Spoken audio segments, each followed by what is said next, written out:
tahu dah. Dok, dan dia kata muka dia India. Saya tak nampak muka awak India. Saya nampak muka awak Pakistan.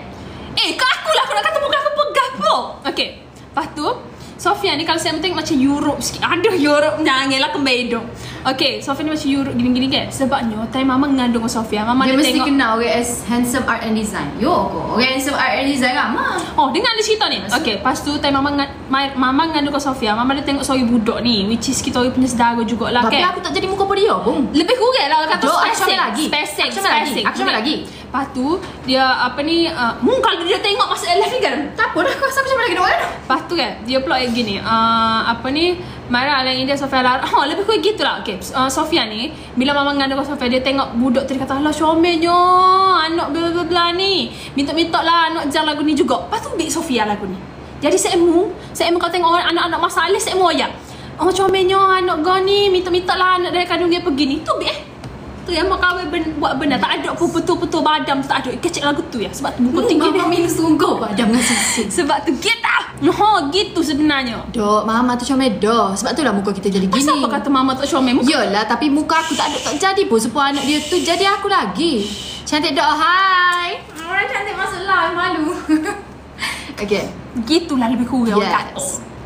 Rumah Pasir Mas lagi ke? Situ. Kita orang rumah situ. Tapi lo ni kita duduk KL. Sebab tu lah Sofia ni tiba-tiba tubik ni ke. Orang betul tak Sofia ni ke tubik-tubik dalam hospital. Orang hospital terkejut. Macam bukan anak mama. Sebabnya putih dah. Sebab saya lain putih. Dia putih. Putih dah. Emang aku pelik. Apa dia aku putih ke dia ni? Aku tak putih pun. Tapi I love my skin. Gitu. Pasir Mas alik mana? Pasir Mas kita alik mana? Pasir Mas kita alik mana bang?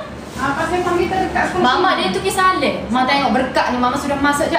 Hujan lah. Comel macam nak kata mama. Anak Wani Bibi tu kisah alik. Nama Sarah. Ingat Sofia kakak dah. Saya kakak. Sofia tu dia nampak kakak sebab dia strong feature awak. Muka dia minum susu ke badan tu tak betul. Mama tengok muka anak siapa tahu. Semua badan semua. Ya ke? Gitulah. Sofia ni dia nampak macam kakak sebab dia ada strong feature. Feature Maira dengan feature Sofia lagi strong feature dia. Saya boleh tengok Maira duduk gano ni. Saya tak kuner duduk Maira. Gitu. Sebab tu duduk ingat saya ni kak adik sebab saya punya feature. Bukan nampak tua, strong feature. Feature dengan tua tu lain. Berbeza. Feature ni kita punya nampak tua lah. Nampak tua. Nampak strong. Maira nampak baby face. Yo ko. Baby face kau gini.